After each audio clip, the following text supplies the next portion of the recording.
धेकियाजुलि बर' थुनलाइ गुदि बर' थुनलाइ आफादा 2023 मायथाइनि जा मेट्रिक आनजादाव फार्स्ट डिभिजनाव पास खालामनाय फरायसा फरायसुलिफोरखौ बरायनाय जि हाबाफारि लादों जोबोद मोजां जादों।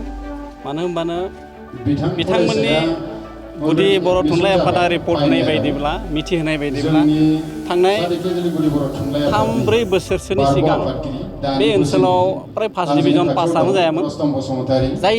जाय साननिफ्राय जेब्ला बे सेथि थाखोआव उथ्रिनो हानाय बे फरायसाफोरखौ बरायनाय हाबाफारि लाबाय बै समनिफ्राय बे ओनसोलाव सेथि थाखोआव उथ्रिनाय गोबां फरायसाफोर ओंखारदों आरो दिनै आं बेहाय फैनानै मोनफैदों बेहाय सा 54 फरायसा फरायसुलिफोरा 87, 82, 83 बेबायदि जौखोन्दो लानानै बिथांमोना उथ्रिसारनो हादों।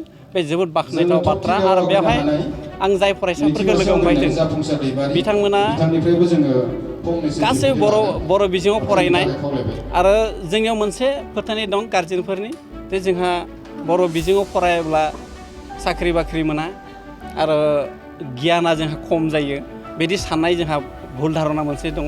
नाथाय दिनैनि बे समावहाय बर' बिजोङाव फरायनानै बर'नि बिजाब माखासे फरायनानैबो बर' रावावहा लिरनाय बिजाबफोरखौ फरायनानैबाबो दुलाराय मुलुगखौ बेरायनो हानाय जोंनियाव नोजोरथि दं आरो जोंनि बर' बिजोङाव फरायनाय गोबां फरायसाफोरा दिनै दाब दाब जायगायाव थांनानै गावनि जि प्रतिभा बेखौ दिन्थिनो हादों। दिनै CIL नि खोथाखौ बुं, दिनै साहित्य एकाडेमिनि खोथाखौनो बुं, बेफोर गासैबो जोंनि बर' बिजोङाव फरायनाय फरायसा फरायसुलिफोरनिनो बिहोमा आरो आथिखालाव जे नैबे हालामाव फार्स्ट डिभिजन जानाय सुबुंफोरा बेसेबांखिनि आवगायबोदों दा बिसोरनि फार्स्ट डिभिजन जानाय हारखौ बेसेयावनो थोजासे होनना सानगोन नामा सार? जों मानसि माहारि नालाय जों अरायबो वान स्टेप गाखोनायनि उनावहा नेक्स्ट स्टेप जोङो बे साननाय जोंनियाव थायो। ओंखायनो देग्लाय जों 54 मोनदों। जों फैबाय थानाय समावहाय दुलाराय आसामनि बे टप 10नि बे थाखोआव जों जुदि फैनो हायोबा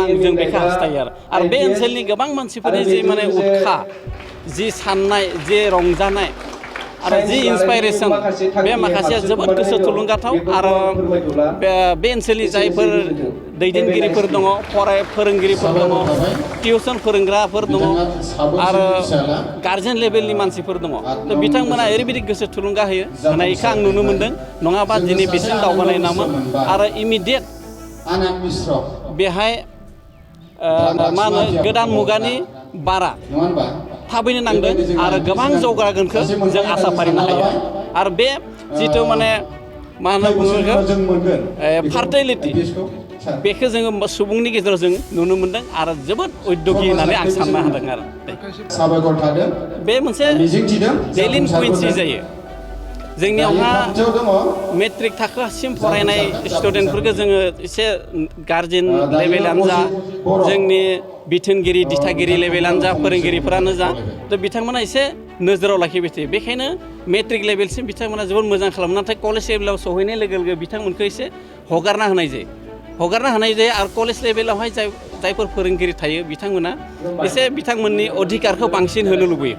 दा दिनैनि बे समाव जों आं कलेजाव फोरोंगिरि हिसाबै दिनैनि बे समाव कलेजाव थांनाय फरायसाफोरखौ जों जुदि बोनथुमना लाखिबाय थायोब्ला बिथांमोननि फ्रेन्चाइजखौ जों जुदि सेख'बाय थानो नागिरोबा बिथांमोननि हयथ' मेन्टेल जि ग्रौथ बे जानाय नङा साननानै जों हगारना होयो। नाथाय सुबिदाखौ लानानै बिथांमोना एसे गोदाव सोराव जायो आरो सुबिदाखौ बारा लाद्रायो बेखायनो गोदाव सोराव जायो। थेवब्लाबो जों हानायखिनिखौ जोंनि कलेज लेभेलाव जोङो मा होनो बेखौ जों मेन्टर मेन्टि ग्रुप मोनसे दानानै जों बिथांमोनखौ एसे बुजायनो सेस्था खालामो स्टुडेन्टफोरखौ। थेवब्लाबो माखासे साननाय हनायनि एसे सोलाय सोल'नि थाखायबो एनभाइरनमेन्टनि थाखायबो जों एसे गोदाव सोरावखौ नुनो मोनो। सा धेकियाजुलि गुदि बर' थुनलाइ आफादा बोसोरे जोङो मेट्रिक थाखोआव सेथि मासियाव उथ्रिसारनाय फरायसाफोरखौ बरायनाय हाबाफारि लायो आरो जोंहा थिखानाय मोनसे दङ। जाय फरायसाया बर' बिजोङाव बयनिख्रुइ बांसिन नाम्बार लायो बेनो जोङो रुंसारि प्रकृत दैमारि फरायसा थुलुंगा बान्था होनाय जायो। दिनैनि हाबाफारियाव जोङो गोजोननाय मोनदों। जोङो LOKD एलकेडि कलेजनि प्रफेसार अपनिधर बसुमतारी बिथांखौ जोङो मोननो हादों। दा जोङो बिथांनिफ्राय गथ'फोरनि इयुन लाइफनि थाखाय जोङो नांगौ बायदि सुबुरुन जोङो मोननो हादों। दा बेवहाय जोङो खोब गोजोननाय मोनदों। जोंनियाव देग्लाय गासै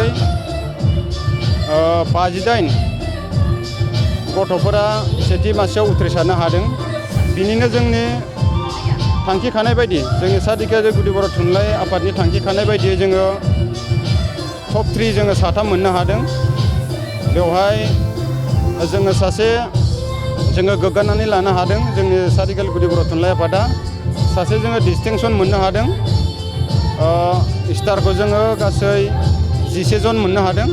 बाखि गासैबो 58नि गेजेराव गासैबो सेथि मासि आवग्रिनो हादों।